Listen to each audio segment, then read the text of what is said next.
The game here is rigged. But the only way we go home Hello. Ethan, run! is together.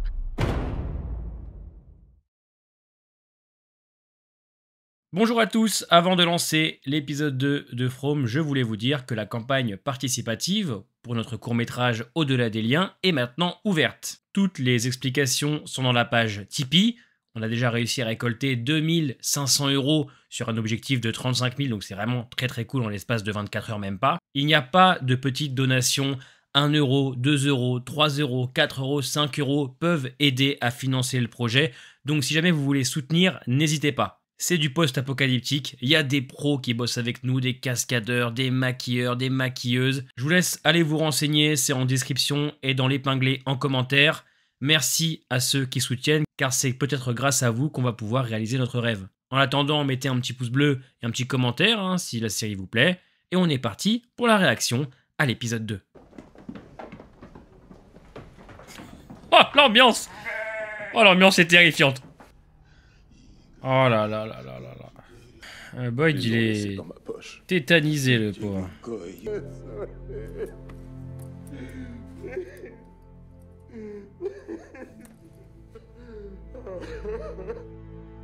Oh là là, Kenny. Kenny. Regarde ça. Il y a des parcelles un peu partout autour du lac. Mais comment c'est possible? Avec mon mari et mes enfants, on était en route pour voir de la famille au Colorado quand on a dû faire un détour. Où avez-vous eu cette mallette? C'est lui qui me l'a donné. Elle est en train de te raconter ta gueule, l'ancien. N'appelez pas la police. Tabitha, je les ai appelés il y a presque 20 minutes. Ah! Je devrais être là. Il s'est passé quelque chose. Cette nuit, les animaux... Christy? Qui c'était? C'est Sarah, c'est rien. Il neige. Ah putain, mais on avait connu From sous la neige. J'ai pas de souvenir. Je crois pas, hein. J'ai pas de souvenir, j'ai vu la saison 2 la semaine dernière. Non mais quel tocard. En plus, c'était vraiment une gentille dame.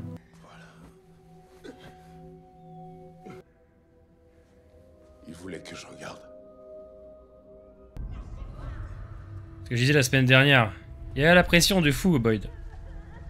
Quelle bande de gros chiens, putain. Je veux aller la voir. Ah, faut peut-être pas, parce que là, C'est c'est... une bonne idée, là. Ouais, je suis pas sûr, mon lapin. Je dois y aller. Tu dois y aller? Oui, je dois y aller. Non, Je dois y aller, je dis. Attends, où est-ce que tu vas? Je peux pas rester ici. Pourquoi? Parce que On doit aller les... on peut rien faire. Elle est morte.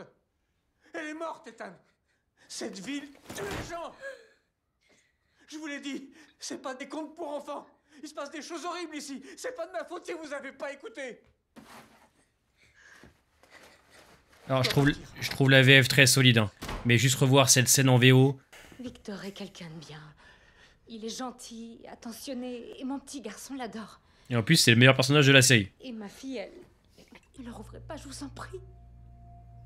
Putain, ça l'a secoué, là. C'était une embuscade. Ils savaient qu'on irait rattraper les bêtes. Ces saloperies. Ces bêtes, c'est tout ce qu'on a. Non, Boyd. C'est nous. Non, mais l'acting est exceptionnel, hein.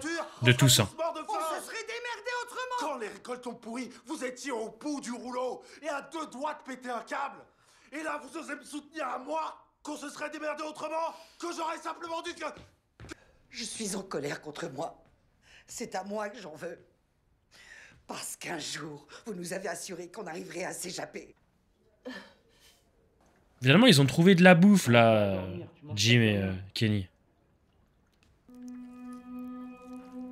Aïe, aïe, ah. On ferait peut-être mieux d'aller voir Christy. Ah bah ouais. Je pense que c'est une bonne idée, hein. Il fait un peu froid pour nager. Ah, merci. C'était des conneries pour me remonter le moral. Ou vous le pensiez? Elle est où, ma mère? Viens, on va aller... Oh non, bah ça c'est trop dur. Ça, je peux pas, je suis désolé. Ah, je suis désolé. Non, stop, taisez-vous. Non, stop. Je vous dis de vous taire. C'est trop dur pour Kenny, c'est trop dur, il méritait pas... Kenny, Il mérite pas ça, quoi. il y a 3 ou 4 jours, Tout ce qu'elle mange, elle le renvoie. j'ai essayé. Quant à toi, tu souffres de malnutrition. C'est un miracle que t'aies perdu qu'une dent. Tout de suite. Ah, excusez-moi quand même de dire que perdre une dent, c'est quand même pas commun, donc à mon avis, ça pue du cul, cette histoire. Elle répétait ça en boucle pour être sûre que je comprenne. Si on se souvenait d'elle comme ça. Je voudrais quand même dire que c'est presque de la purée, du coup, ça va être compliqué. Hein. Je me suis toujours demandé si Christy, elle ressentait un petit peu plus que de l'amitié pour lui.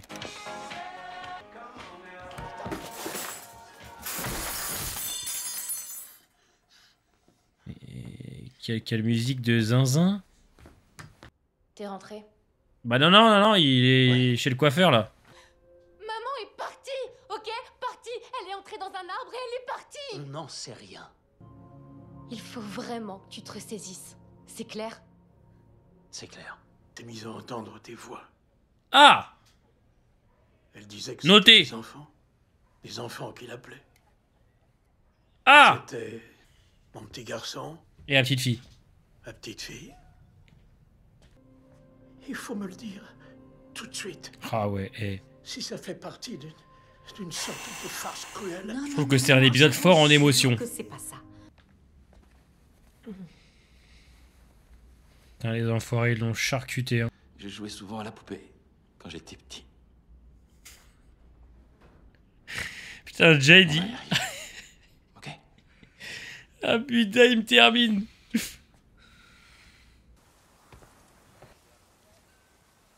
Oh non. Genre, elle peut manger la nourriture pourrie. Genre, elle... Oh la dinguerie! Mais ça, c'est pas bon signe du tout. Excusez-moi. La ville a l'air vraiment différente. Je suis sûre que ça lui plairait. Quand je travaillais au diner, l'une de nos... c'était sa robe préférée. C'est gentil, ça. Ça fait beaucoup, même pour un jour comme aujourd'hui. Je vais tout fouiller. Et je vais faire cramer ces bestioles, une par une. D'accord, on le fait. Ah! En colère, à paniquer et à agir sans réfléchir. Mais je sais aussi... Atroce qu'elle a dû éprouver, la solitude qu'elle a dû ressentir. Avant de mourir, elle a dit... Oh oh, Chuguko. T'en fais pas. Je suis là, petit. Ah ouais, c'est trop beau. Je suis là, petit. C'est pour m'abattre. On va rentrer. Ah, c'est pour m'abattre. On va rentrer. Allez. Je veux pas finir comme toi. Et je te comprends. Ah mais donc c'est pas l'arbre avec les bouteilles là derrière? Un endroit où on pouvait être transporté depuis n'importe où, mais qui s'était engagé dans une bataille perdue d'avance. Elle disait que de toutes les personnes qui pouvaient se retrouver un jour à sauver les enfants... C'est peut-être les voix qu'entend Sarah, ça. Elle n'avait pu rentrer chez elle. Qu'est-ce qui se passe? Je stresse. Tu tiens le coup? On va attraper une de ces saloperies. Ah, bien ça. Après, il y est pour rien, hein, en vrai, le père. Hein. Et tu sens qu'elle est partie, il y a eu une cassure. C'est Thomas.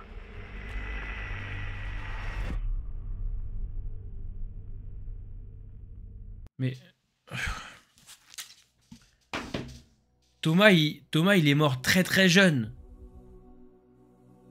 Je sais même pas si Thomas, il parlait, en soi. Je croyais que Thomas était petit. Il était tombé... Enfin bref, oh putain, mais... Waouh. Il y a un truc avec les cauchemars et l'espoir, c'est à noter. Et ce que disait le père de Victor. Ah, du coup, parlons du père de Victor. On le connaît même pas, mais on est touché par ses dialogues, par l'acting de ce monsieur que je ne connais pas. En fait, on comprend toute sa tristesse, toute sa détresse d'avoir perdu sa famille il y a presque 40 ans. Le pauvre, il vit tout seul avec des secrets qu'il ne peut dire à personne, vu que c'est une évidence, personne va le croire. Sa femme avait donc des visions. Elle a été appelée pour aider les gens coincés dans ce monde-là. Ok, elle a dessiné le mec de la garde sécession, l'enfant en short blanc, les enfants, l'arbre avec les bouteilles en verre dessus. Bon, Ok, et du coup elle a échoué comme des autres ont échoué après elle, et c'est techniquement maintenant à Tabitha de réussir. Waouh, waouh, ça c'est assez dingue. On passe pas trop de temps utile avec Tabitha, à chaque fois qu'on la voit c'est pour avancer de son côté, comprendre un peu mieux le père de Victor, comment s'est déroulé tout ce qui s'est passé voilà, pendant 40 ans. Putain, il s'est passé encore tellement de choses dans l'épisode. Fatima, qui du coup ne se nourrit plus parce que elle n'y arrive pas. Elle en perd une dent et maintenant elle arrive à ne trouver aucune odeur à la nourriture qui a pourri et à la manger. C'est assez fou. Pourquoi? Qu'est-ce qui se passe? À mon avis, l'enfant qu'elle a en elle, ça se trouve elle est enceinte d'un monstre. Voilà. Imaginons elle est enceinte d'un petit monstre comme les monstres qui parcourent ce village. Mais je ne les ai jamais vus manger de la nourriture pourrie. D'ailleurs, on n'est même pas sûr qu'ils mangent quelque chose. Peut-être les entrailles, si. Parce qu'à chaque fois, ils vident les entrailles des personnages qu'ils tuent. Donc ça, il va falloir qu'on suive cette intrigue de près, puisque ça veut sûrement dire quelque chose. En tout cas, vous pouvez être sûr que Fatima, là, ce qui se passe pour elle, c'est pas bon du tout. Puisque là, elle est en train de manger les aliments pourris, d'accord? Mais elle va devoir se justifier. Comment elle va faire? Enfin, il y a plein de trucs qui vont être à prendre en compte par la suite.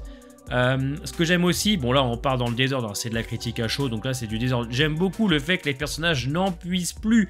Excellent dialogue entre Donna et Boyd sur l'espoir. Donna elle a cru en la possibilité de pouvoir partir et malheureusement elle n'en veut pas à Boyd mais à elle d'avoir cru justement que c'était possible. On sent qu'ils en peuvent plus, ils sont tous fatigués, il y a la neige qui tombe, il y a un côté je trouve moi ultra poétique à tout ça, cette froideur qu'il y a autour d'eux. C'est très compliqué maintenant de savoir où on est, hein. Je veux dire actuellement je pense que les scénaristes ne vont rien révéler tout de suite, mais il y a quand même quelque chose je pense à capter entre les cauchemars, les rêves, l'espoir, les mondes parallèles. Il y a quelque chose en tout cas, puisque on a compris d'après le père que la mère pouvait s'y rendre à travers des espèces de téléportation qui menaient, voilà, les trucs des portes, c'est commence à être un peu compliqué. Dans tous les cas, c'est un épisode qui est riche en émotions parce que tu sens voilà maintenant que la perte d'un être cher, c'est compliqué pas seulement pour la personne qui est touchée directement comme Kenny, mais toutes les personnes. Comme ils le disent à la fin, l'espoir, ils le gardent ensemble et c'est assez fou. C'est pour ça que Donna en veut un peu à Boyd, c'est d'avoir pris des risques pour sauver les animaux alors que il faut qu'ils se sauvent eux, c'est ensemble qu'ils peuvent avancer, et moins il y a de gens, moins il y a d'espoir finalement. Donc c'est excellent, et on comprend très bien. On continuera aussi tout l'arc narratif avec Jim et ses enfants, hein, qui sont complètement en train de se désunir. Ethan et Sarah, tu vois, ils ne comprennent pas vraiment les agissements du père, alors que lui, tout ce qu'il veut, c'est retrouver Tabitha pour que sa famille soit entière, mais malheureusement ça ne passe pas du tout, il est en train de les perdre petit à petit, et là comme par hasard, tu vois, il a compris que ses enfants étaient partis s'éloigner un petit peu de lui, il reçoit un appel, et c'est son fils qui est décédé. Ah! Non, c'est assez fou quand même, hein. Je suis désolé, hein. C'est dingue, c'est dingue, c'est fou. Franchement, pareil, hein, tout l'arc de Kenny, cette espèce de travail qu'on fait autour de lui, d'acceptation de la mort, de se retrouver tout seul, le fait que il veuille à un moment donné agir par colère. Et Bob lui dit ok on va y aller, mais justement j'ai l'impression qu'ils se nourrissent de ça, de notre colère. Il faut réfléchir, être plus intelligent, mais c'est compliqué parce que t'as l'impression que ce monde se nourrit justement de leurs espoirs, mais des fois de leur en fait t'as l'impression qu'ils se nourrissent de l'impression que ce monde là se nourrit un peu de leurs émotions, de tout. C'est très compliqué, hein. C'était un super épisode, vraiment j'ai apprécié. Puisqu'à chaque fois il se passe un truc de fou vers la fin. Moi je trouve que c'est quand même assez rythmé, même s'il n'y a pas d'action. Les dialogues sont excellents, et puis surtout l'acting. On parle pas assez de l'acting, mais franchement ils jouent tous très très bien. J'ai hâte de le revoir en VO parce qu'il y a des passages qui vont être mémorables. Notamment je trouve que celle qui joue Sarah et le petit qui joue Ethan se sont améliorés. On a aussi un craquage de Victor qu'on n'a pas eu beaucoup dans cet épisode là, mais Victor, ça y est qu'on a marre de perdre des gens. Non, il se passe plein de trucs. Franchement, c'est excellent. C'est super bien écrit. Je trouve que l'ambiance avec la neige rajoute un côté... je pourrais pas le qualifier, mais de plus froid.